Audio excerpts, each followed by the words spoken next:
2 Chronicles, chapter 1. Solomon, son of David, established himself firmly over his kingdom, for the Lord his God was with him, and made him exceedingly great. Then Solomon spoke to all Israel, to the commanders of thousands and commanders of hundreds, to the judges and to all the leaders in Israel, the heads of families. And Solomon and the whole assembly went to the high place at Gibeon, for God's tent of meeting was there, which Moses, the Lord's servant, had made in the desert. Now David had brought up the ark of God from Kiriath-Jearim to the place he had prepared for it, because he had pitched a tent for it in Jerusalem.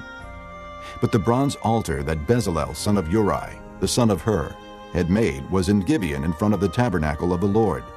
So Solomon and the assembly inquired of him there. Solomon went up to the bronze altar before the Lord in the tent of meeting and offered 1,000 burnt offerings on it. That night God appeared to Solomon and said to him, "Ask for whatever you want me to give you." Solomon answered God, "You have shown great kindness to David my father, and have made me king in his place. Now, Lord God, let your promise to my father David be confirmed, for you have made me king over a people who are as numerous as the dust of the earth. Give me wisdom and knowledge, that I may lead this people. For who is able to govern this great people of yours?"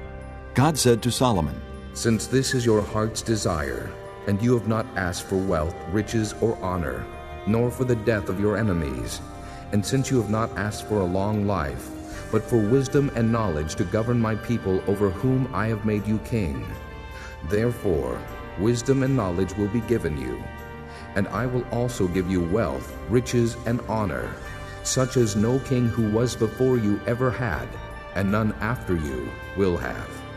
Then Solomon went to Jerusalem from the high place at Gibeon, from before the tent of meeting, and he reigned over Israel. Solomon accumulated chariots and horses. He had 1,400 chariots and 12,000 horses, which he kept in the chariot cities and also with him in Jerusalem. The king made silver and gold as common in Jerusalem as stones, and cedar as plentiful as sycamore fig trees in the foothills. Solomon's horses were imported from Egypt and from Cuwe. The royal merchants purchased them from Cuwe. They imported a chariot from Egypt for 600 shekels of silver, and a horse for 150. They also exported them to all the kings of the Hittites and of the Arameans.